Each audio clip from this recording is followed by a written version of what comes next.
Welcome to the Channel Experts Panel brought to you by IoTSSA, the Internet of Things Security Services Association. I'm your host, Brian Sherman, Content Director for IoTSSA, and in today's session we'll discuss the CARES Act and its impact on the IT channel. Thankfully, I'm joined by three respected industry professionals who are up on top of the Act and are actually utilizing some of the components, especially on the financial side, including Geoff Lane, Senior Director of Public Advocacy at CompTIA, Rayanne Buchianico, tax expert and owner of ABC Solutions in Clearwater, Florida, and Eric Rieger, President and WebIT Services of Naperville, Illinois. Welcome to the IoTSSA Channel Experts Panel. Thank you. Thank you. Let me get panned out here so we can see everybody. So as we've realized over the last few weeks, we're kind of in the midst of a global COVID-19 pandemic, and everybody, I think, has been dealing with it in their own way. And it's amazing, I think, some of the things we've seen from both a business perspective and personally, the world is coping. And it's not just the United States or Canada or North America, but we're all learning lessons, I think, across the board. So with the panel's help today, we hope to explore some of the challenges facing the MSP community and discuss the short and long-term implications from the global pandemic, as well as we're going to do the deep dive into the CARES Act. And let's start with a brief roll call. How has COVID-19 affected you and your family? Why don't we start with you, Geoff? Sure. Again, thanks for having me. This is a great opportunity. I'm looking forward to the discussion. As far as COVID is concerned, you know, this new normal has been a real shock to DC. I'm a lobbyist. Much of my work was done face-to-face before a month ago. Now, obviously, much of my work is conducted over the phone or video chats. And now that the initial shock has worn off, I think folks are realizing that our work can, in fact, be done remotely. So do I envision us going remote for our meetings with government officials permanently? Probably not. But I do think that when all of this dust settles, folks in my industry, and DC is an industry town, will be a little more open and receptive to the idea of picking up the phone to conduct business with government officials. I did hear handshaking maybe on its way out for a permanent thing here, so we'll see what changes we make afterwards. So let's go over to you, Rayanne. How is everything on your side, family and business-wise? Hey, Brian. By the way, thanks for having me on here today. I'm really excited to be here. So we're an accounting firm, right? We're an accounting firm in Clearwater, Florida, and I do an awful lot of consulting with MSPs around the U.S. and Canada. So most of what we do is paperless and cloud-based. So in that respect, there hasn't been an awful lot of change in how we work. You know, everyone here is set up to work from home or, or inside our office, even though most of them prefer to come to the office for reasons I cannot explain. But, as an accounting firm, you know that we're considered essential according to CISA for financial services. And, plus we're technically still in tax season. So our team's been working tirelessly to help clients apply for CARES loans and, as well as preparing income taxes and managing the monthly and quarterly accounting. So far, like I said, there's not been much of a change except for perhaps the fatigue that everybody seems to be experiencing in the current climate. Tax season always has its challenges, and that will never change, but this year is quite different. With the personal stress factor as well as the work stress, what I decided to do is I've decided to enact a 4-day work week. And so everyone is now assigned 1 day off during the work week, to unwind, relax, and focus on themselves, because I really feel like, if you're not coming to work refreshed, you're not going to be as productive as you could be. And I think that sort of goodwill goes a long way with my teammates. That's fantastic, because I know your tax season is going to go really long this year and through the end of summer from what it looks like. So, right. Yeah, that makes sense to give your employees a little bit of a break in between. That's fantastic. So our final panelist, Eric, who's also an IoTSSA Advisory Board member. Welcome today. How are you coping, Eric? I know we've talked to you a little more recently, but how are things going on your side? Yeah, thanks for having me on, Brian. Personally, everything's fortunately fine, family-wise, and that. We don't know anybody that's been directly infected. Obviously testing is a little bit of a thing. So, but everybody's good here. We actually probably about 7+ weeks ago started pulling people out of the field. So we were ahead of this well before it became a thing. I started sending out communications saying that we were looking out for the safety of our team. And I think we're on week 3 now of everybody being remote except for myself and my COO are taking turns rotating in and out of the office because we've still got project work going on. We're doing machine builds, so we're setting them up in the back and people are remoting in, getting the work done, and we're queuing things up for when there's a return to normal. I was fortunate enough to find a 3-pack of N95 masks in my basement from a project I was doing. So I've been the one going out into the field, and my COO's a medic, a former medic, so we figured out how to sterilize them. You get about 20 uses out of an N95 mask. I'm learning all kinds of things that I never thought in my wildest dreams I would know about medical stuff and, keeping people safe and protected. But we didn't want to take a chance of sending anybody out in the field, and our clients have been super awesome in terms of, I think, we now have established a thought leadership position in this because we were so far out in front of this. People are coming to us and we're sending out an every other day communication to all the points of contact. And because of the work we did, when we pulled our field team in, we were prepping firewalls well in advance for all the VPN surge that we were going to have. We shifted about 2,000 users remote in about a week. And so, we had an initial ticket spike that went up, and I think we're close to under 40 open tickets across our entire user base now. Oh, so far, none of our clients have really, there's a couple that are kind of in not pleasant waters right now, but so far an unexpected consequence of this is we found that we supply service to a lot of tier 1 and essential services in the supply chain and direct. So that's, if you could look at it, it's been a positive for us in terms of how business is going. Yeah, it's amazing. You probably didn't envision yourself doing these things when you started your tech business. Some of the things over the last 3 or 4 weeks. You go back to high school, nobody envisioned me running a business at all. So this has pretty much been my life. Every couple months, it's like, wow, I didn't know I was going to learn that. And you just have to go in sponge mode at this point and learn as much as you can about, from valid resources too, because there's a lot of misinformation on the interwebs these days. Definitely. Well, working off of that point, misinformation is why we wanted to bring this together, because the people that have on the panel, including you, Rayanne, and Geoff, and Eric, I think are among the experts in your particular fields too. So we appreciate your time coming on today. So let's get to the gist. Congress recently passed the Coronavirus Aid, Relief, and Economic Security Act, otherwise known as the CARES Act, a couple weeks ago. To provide economic stimulus to individuals and businesses. So I think we're all trying to wade through the specifics. Let me go to Geoff. Geoff, can you provide some background on this bill? What were some of the main goals and how is it broken out?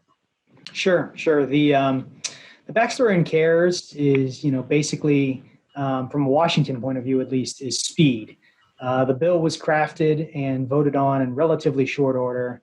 I'm sure the bill writers needed a few drafts before they unveiled a final copy. And sure, there was a lone member who raised an objection, forcing the entire House to come back to Washington to vote on the bill. But on the whole, I think it moved fairly fast. Notably, the bill covers quite a bit of ground, attempting to offer relief to businesses really of all shapes and sizes. It's broken down into a few key parts. Title I, for instance, is all about the American worker and making sure that they get paid. This is where the Paycheck Protection Program is located. I'm sure we've all heard about that. Title II deals with things like unemployment insurance. Title III is all about healthcare, and Title IV deals with bailouts to distressed industries. I will point out that folks on this call may be interested in some of Title II's provisions, things like the delay of payment of employer payroll taxes, Section 2302, as well as Title I, Section 1107, which deals with grants and loans to some small businesses. So those may be of interest to viewers. Like I said, on the whole, this is a pretty far-reaching piece of legislation that attempts to help out an array of sectors. Whether or not it is effective, I think, is still TBD. But this is the largest piece of bailout legislation that was passed really since the Great Depression. Fantastic. Thanks for the background. Now, Rayanne, you took a lot of time, I know, recently to go through the CARES Act and outline the various highlights for IT services companies. We're going to make sure we provide that link to in the notes for the podcast, as well as on the website and YouTube for any of those that want to take a look at it, because it's a fantastic resource. Can you share some of your findings with us? Oh, well, how much time do we have? No. Yes, actually. And on my resources page, I'm putting up new COVID-19 related articles as new information comes out, because something seems to change like almost by the day. But before I jump into, the CARES Act and what's involved in that, I would just like to point out that the Families First Coronavirus Response Act, or otherwise known as the FFCRA, that went into effect on April 1. And the FFCRA is in addition to the CARES Act and can provide much needed relief for employers whose workers become ill or need time off to care for others. So that's in effect now. And if you're not familiar with the FFCRA, it will provide some dollar for dollar relief as you pay your employees for time that they need to take off because they are sick or they're caring for somebody who is. So, I know that the CARES Act is this huge, massive piece of legislation, but the FFCRA came first, and it is still a viable and important piece of legislation. So I don't want people to overlook it. Now, the CARES Act, like I said, is this enormous financial relief package for companies. And as Geoff was saying, it's, for companies of all sizes and individuals, and so some of the more popular provisions, and I think I'm going to, repeat some of the things that, Geoff just said, was that, there's a recovery rebate for individuals, up to $1,200 and per adult and $500 per child under age 17. So there's that little, gray area for the college kids. So if mom and dad are claiming the college kids, and the college kid is over age 17, as most college kids are, then there is no $500 relief for that particular person. So when you're doing your 2019 income taxes, consider whether or not you really need that child's exemption, and should that child, claim his or herself, and, and maybe then still be eligible for that relief. Then there's also the economic injury disaster loans, otherwise known as the EIDL. And those are loans through the SBA. There's $10,000 emergency advance on those loans. As Geoff was saying, there are employment tax credits for a significant reduction in gross receipts. So if your business has really, been impacted and your gross receipts have declined more than 50% over the same period of last year, there's some really great employment tax credits. There's expansion of unemployment benefits to include self-employed individuals and independent contractors, plus an additional $600 per week benefit for up to 39 weeks, which is probably more unemployment money than anybody has ever seen in their life. And of course, finally, the most popular for the small businesses, the Paycheck Protection Program, and that is designed to help employers keep employees on the payroll. Then this loan comes with the potential for 100% forgiveness, turning it into 2 months of free payroll, and rent and utilities can also be included in the forgiveness portion. So there's an awful lot in this legislation, and I could literally talk about it for hours, but I will spare you. So, I mean, just even thinking about the various aspects, Rayanne, it stresses the point of it's really good for any business owner, MSP, and their clients to be talking to an accountant at this point to go through the various things that may apply to their business, including the FFCRA. Wait a minute, FFCRA. So many acronyms. I have to make sure I get these correct. Alphabet soup in Washington. Yeah. And it's probably going to be even more acronyms looking at what's going on we want to talk about later too to come. So I would imagine you're going to be one of the MVPs for the tech industry. And those that haven't worked with Rayanne's been in the IT industry working around there a long time. So you're very familiar with the MSP community and some of the struggles of those businesses. That's what our firm specializes in. We work primarily, almost entirely, with the IT community, helping with accounting and things of that nature, and taxes. Yeah, very invaluable. So Eric, as an MSP, how do you plan? I know we've talked previously about, looking at ways to move your business forward. You're looking at various business plans. How do you plan to leverage the stimulus in your business and kind of what other things you're looking at right now? Yeah, so I mean, I think as you've heard, everybody else speaking about this, is there's a lot of pieces to unpack. And, I've got peers locally here that I meet and talk with, now it's all virtual. But, there was a lot of confusion when things first started coming out because there was the emergency loans and grants and things like that. And we were looking at applying for that, and we're fortunate we're not in a cash crunch right now. Our cash flow is still good. Our clients are still paying us. So we kind of took a step back and said, a little bit more research is needed on this rather than operating in panic mode. And then the CARES, the PPP, the payroll protection came out, and we did apply for that because there's still uncertainty around a chunk of our work is around projects. And right now, that's what we're projecting to have the biggest impact. Is it's not that people don't, the clients we have don't want to do projects. It's some of these we're incapable of doing them right now, either because of supply chain disruptions or their business is shut down and they're not allowing people in. And, there's various things that are just being put on hold. So probably in the next couple months, we're going to see that dip. So we applied for it, and I can, when it's appropriate in this conversation, talk about our experience with that, because I have some stories to share from other peers that have had a less than favorable experience where ours has been actually really positive. And I think it all comes down to one of the things that's going to come out of all of this is a lot of people are going to start evaluating business relationships, whether it's with your IT company or your bank or your CPA or whoever. This has really been a test of leadership and relationships across the board. And there's been some really good stories that come out of it, and there's been some horror stories. And it's kind of unfortunate that this is where sometimes you find out, who's in your corner, who's got your back, and who is just looking at you as a dollar sign. Yeah, I think communications experts are going to be looking at the value of them, as well as especially on the PR side too, for some of these companies, because they're learning as they go, and some are better than others. But so one of the things too, and I know IT service providers are in a unique position. It's a B2B business, so they got businesses they're working with and develop relationships.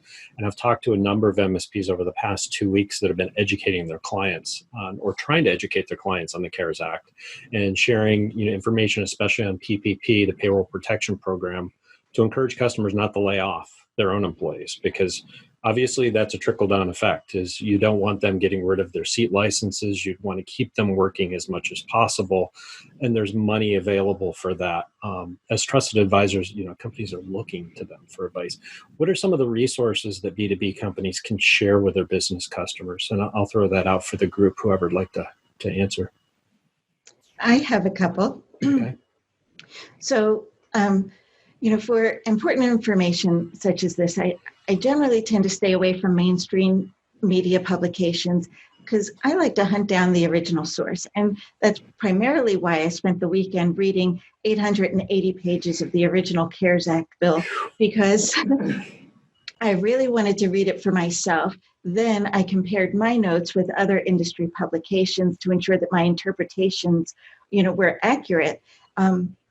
So, most of the resources have a special page for COVID-19, information. Like if you go to the SBA.gov, right, there's a big link at the top and it says, click here for, COVID-19, our response.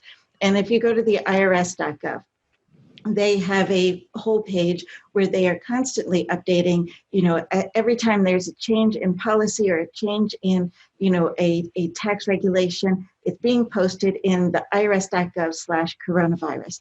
And, I really, really encourage you to go to the source and, and find out what's really going on.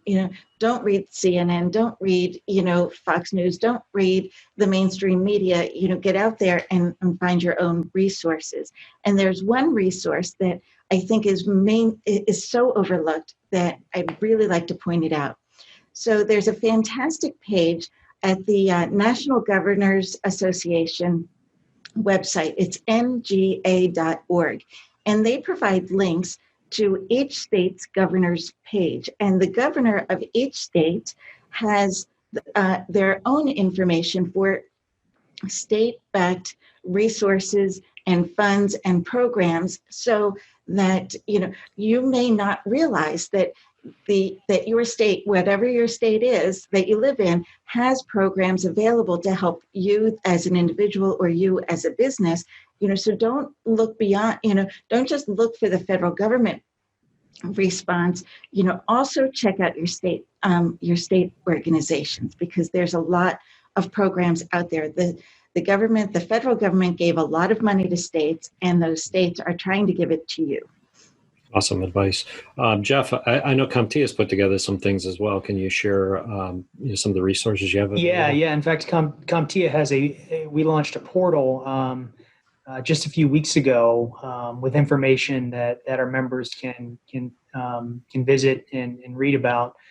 Basically, about how Washington and their state governments are reacting to this and how it affects their businesses. So I would invite all of you to visit the CompTIA.org webpage and find that portal there. We'll do. We'll make sure we put that in the notes again, just like Rayanne sources too. So we'll make sure that those are there for anybody who wants to go back and look. What about other best practices for educating MSPs, clients, and prospects too? Eric, have you been pulled into those discussions yet? Yeah, well, we took a proactive approach to it. So I went in and reconfigured our HubSpot to get a kind of a COVID war room list put together, and we've been pushing out information probably every other day and tracking it very closely to see who's opening it, who's clicking on things, and what they're doing. And I want to echo what Rayanne was saying is there's so much information out there. I tend to track back to the source as well.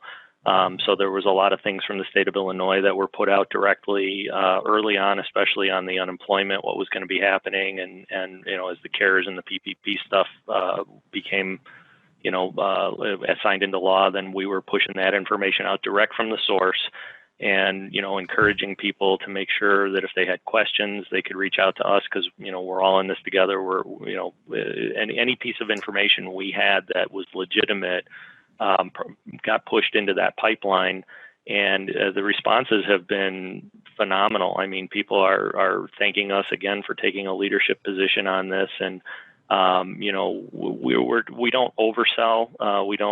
We have our strategic advisors who do their regular calls with our clients. So we have a pretty good communications pipeline already.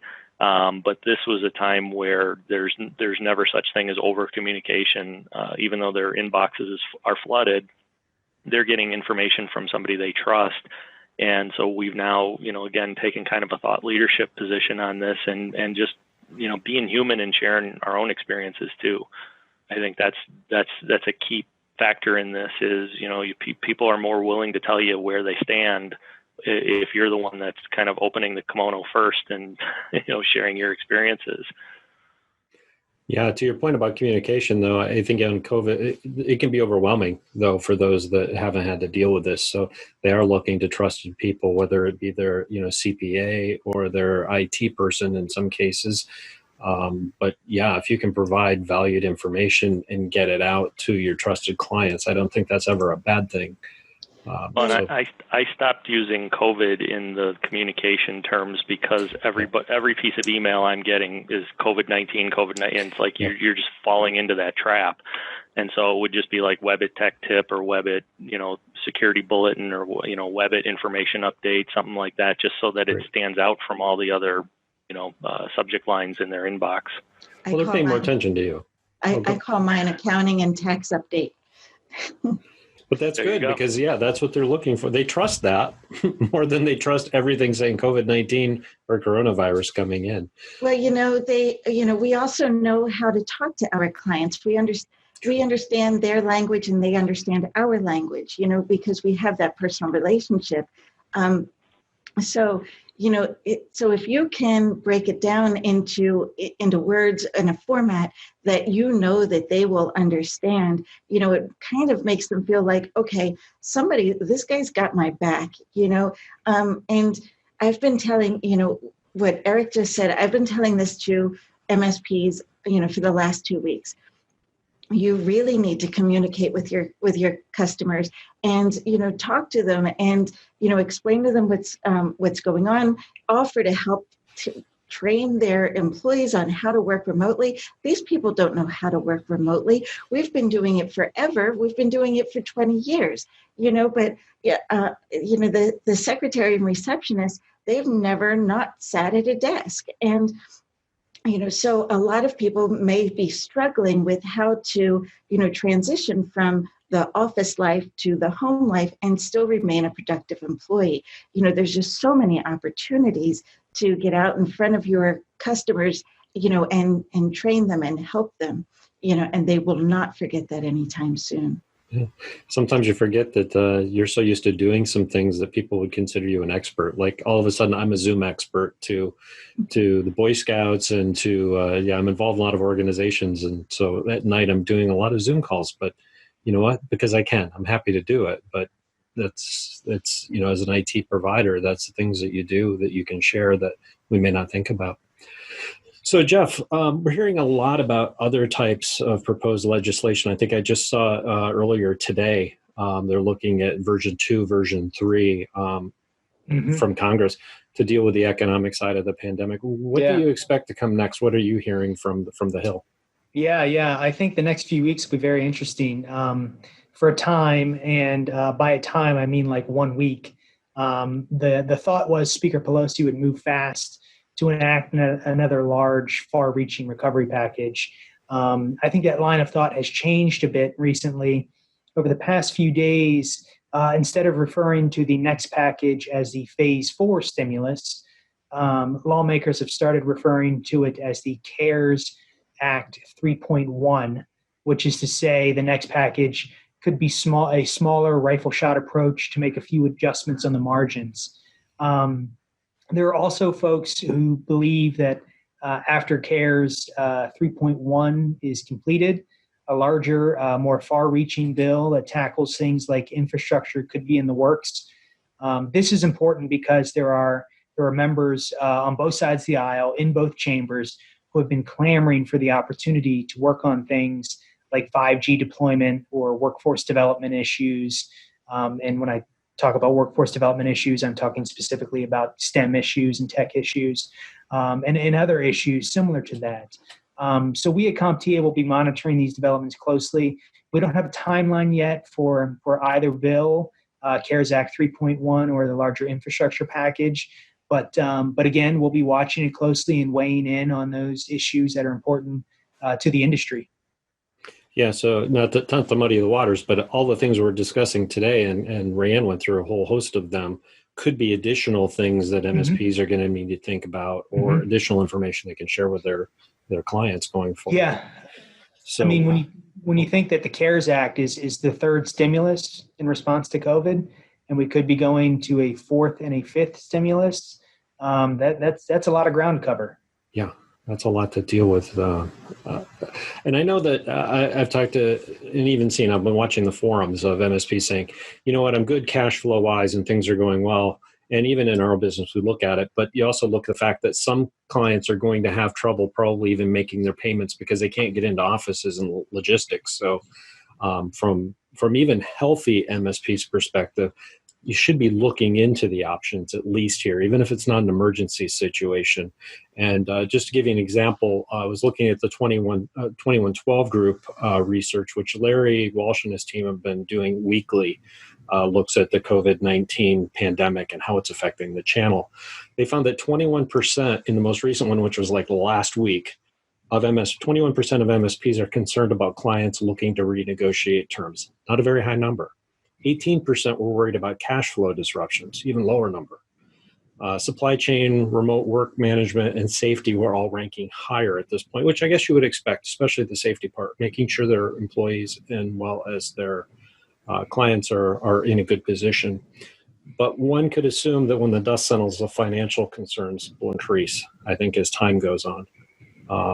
In addition to the CARES Act options, what should MSPs be doing now to strengthen their financial situation so they can best weather the after effects of this whole situation?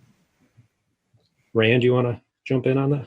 I have a long list of things that people could be doing right now to position their business, right? So, and there's quite a few, there's a huge spectrum of MSPs, those that are in a vertical that was hit super hard and 90% of their customers have shut down, right? Like I have one dental account and they haven't been open since the middle of March, and they're not even allowed to open before the middle of May. And there's no even, guarantee that he's going to be able to open even then. So there's, so I think my concern for some of the MSPs that are in, specific verticals that have been directly affected, those are the MSPs that are probably scrambling right now for cash and other, and other ways to survive.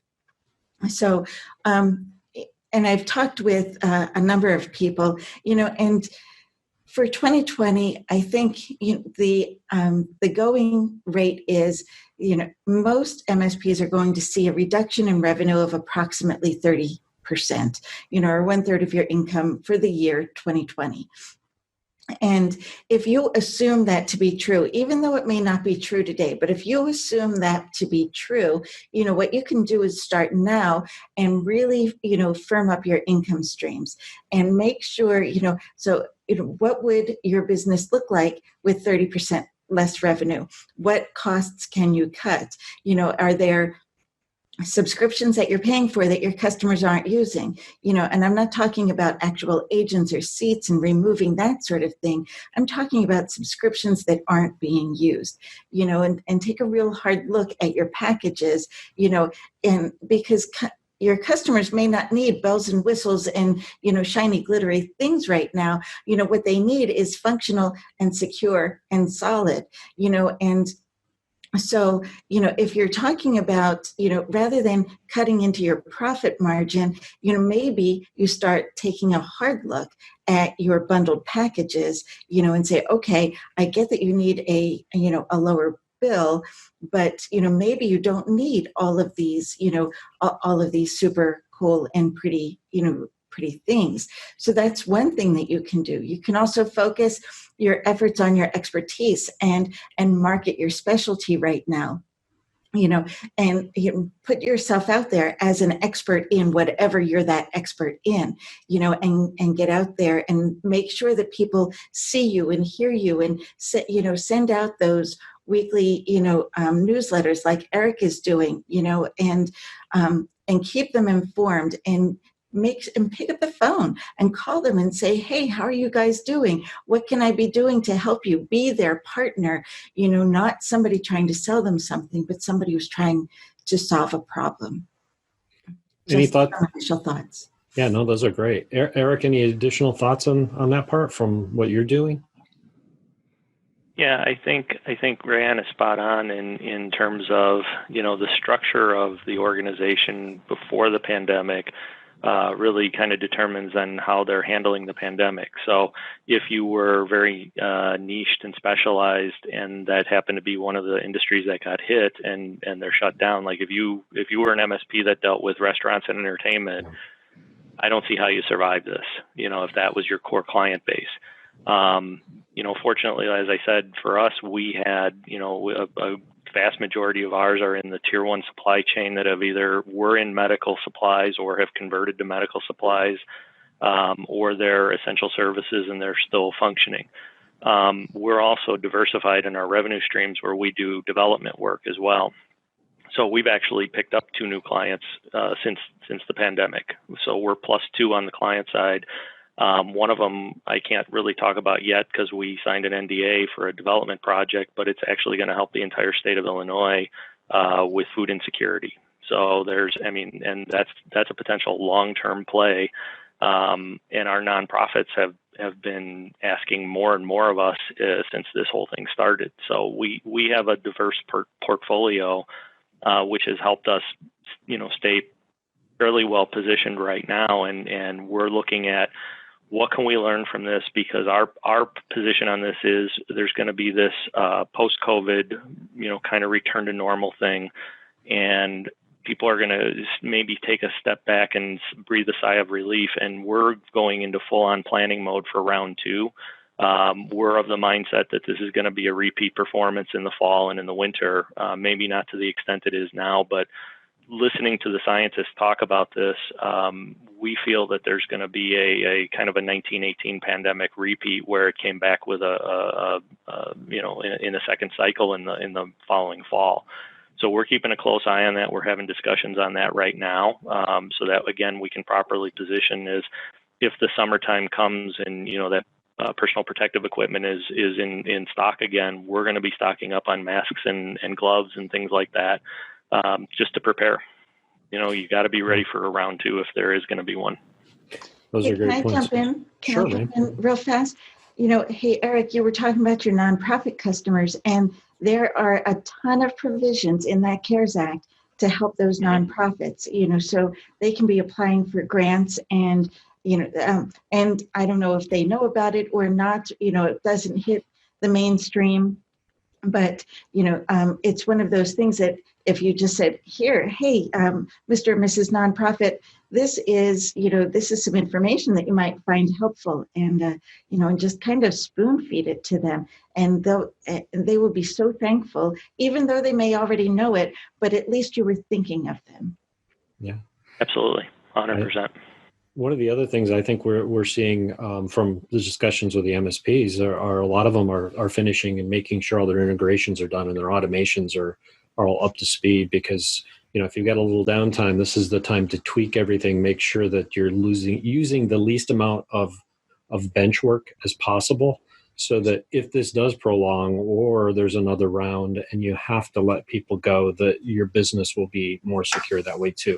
We're hoping it doesn't come to that, but at the same point, be fine-tuning every system that you have to be more efficient and save money. Eric, you look like you're going to step in. Yeah, 2 quick points to that. So we created a document, and we call it our war room. And at 3:30 every day, we have a team leads meeting, and we're focused on paying off what we call internal technical debt.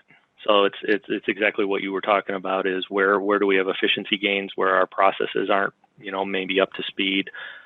So we've identified the things we think are the most broken in our organization, and we're spending any quote unquote free time on that. And we're also an open book company, so we have line item owners for all of our expenses. And the edict was passed down is, where can we trim the fat? And it's on, we've always been looking at that, but now it's like, is there anything that's non-essential that's on the P&L, and can it go? So those are 2 things that any organization can really be using this time to make the spear sharper and leaner. Fantastic. So I'm going to throw this out there. Geoff, why don't I start with you? And I know you're not a clairvoyant, but what predictions or what are you seeing, in that crystal ball ahead as far as the IT industry post-COVID-19? That's a fun question.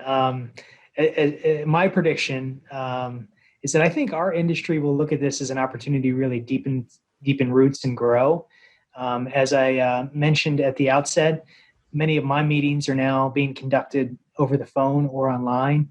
This is only possible because of the expertise of IT professionals. So I think the industry will take a moment and acknowledge that times are tough right now, but there may be a glimmer of hope for folks down the road. No, that's a great point. I think the IT industry, now is an essential business. Mm-hmm. I would elevate the CPAs as well out there. I think we're going to rely on them pretty heavily for the next few months, even more so. Rayanne, what are your thoughts?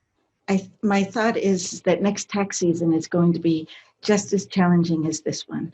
But so I have a couple of minor predictions. First of all, I think that this entire event is going to change the face of the IT industry forever. Many people will never go back to working in an office. Once they realize that they can work just as efficiently at home as they can in an office, many companies may say, well, you know what, you may as well just stay there, And so I also think that some of the smaller IT firms or, those closer to retirement, will not have the endurance to see this one through. So there's an opportunity there for those MSPs who have not been negatively affected by this to, purchase or merge with some of the smaller companies. You can help, the smaller MSP get out or go do something else or join your team, while positioning your company, for growth, on the other side of this. So I think there are a lot of opportunities. And if cloud services were not popular before this, they're going to be when it's over. So people now understand the need to be able to work remotely and do that securely.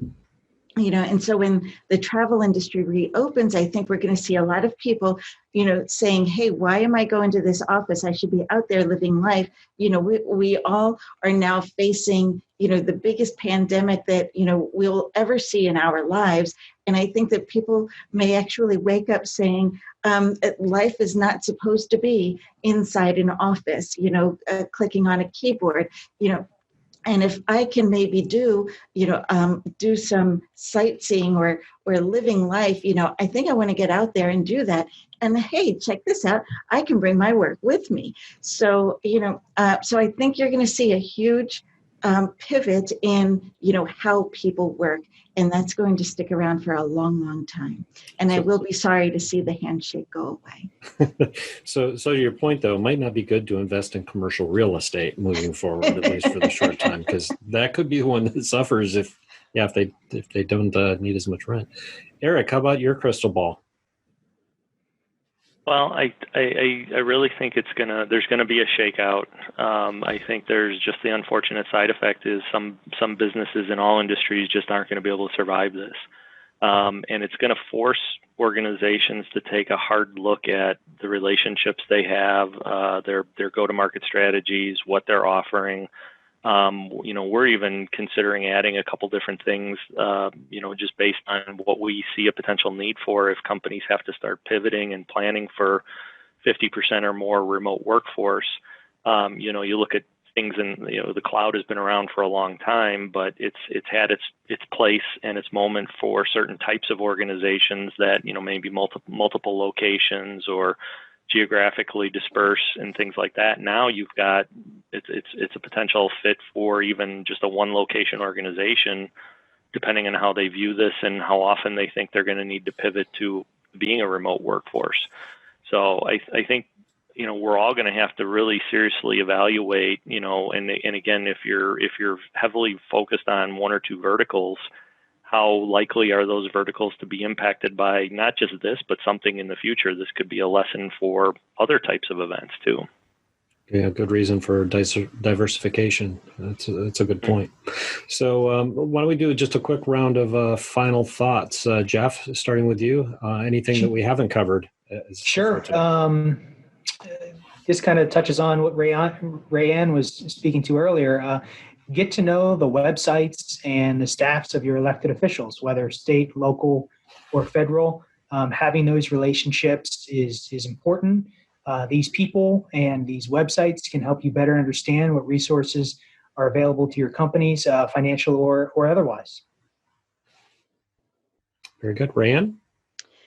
So I think that my final thought is, many companies are going to be looking at their IT infrastructure and seeing, where the holes are. I think that the IT community is probably going to be, more relevant than ever, on the other side of this, because many companies are going to say, hey, this is where we really faltered, and we do need a business continuity plan, and we do need, to be able to, work remotely or do different things. And we really do need these IT people.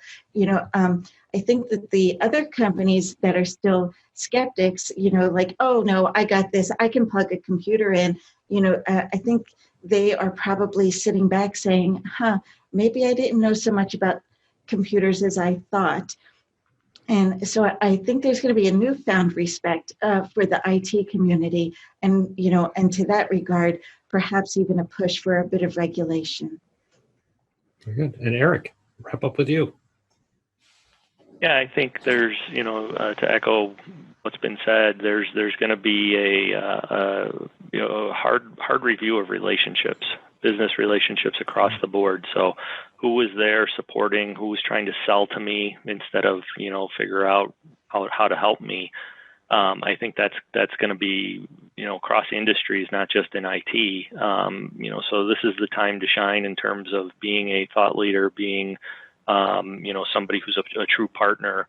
And, just to kind of echo on the whole original point with the PPP, the CARES Act. I know some people who have applied through this with larger institutions, larger banks, and they've just kind of been left out in the cold. And, we have a very close local relationship with our bank, and they sent out sometimes 3, 4, 5 emails a day through the last week before this went live, with information of here's what we know, here's what we don't know, this is changing, it's a fluid situation. And I was on the phone with my banker at 11 o'clock at night, the day before their portal went live. How many people can say that their banker called them at 11 p.m. to give them an update? And we are not even close to being anywhere near one of their choice clients. I mean, we're just a drop in the bucket in terms of, like if they lost us there, they wouldn't feel it at all. But, here's this banker at 11 o'clock at night making sure every single one of his clients had the information, was as prepared as we could be. And I'll tell you what, I mean, they were one of the last people to get their portal live on a Saturday, and we've already been told our application was approved and it's been submitted to the SBA, and we're just waiting for the paperwork. Not too many people can say that. Yeah.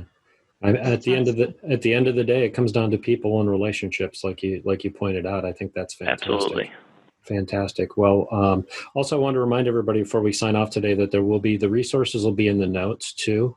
Be sure to check out Rayanne's link, as well as the CompTIA link on there. And Eric, we know how to get a hold of you too, so we'll be in touch. But on behalf of IOTSSA, I sincerely would like to thank today's panel. Excellent discussion. Eric Rieger with WebIT Services, Rayanne with ABC Solutions, and Geoff with CompTIA. Thank you all.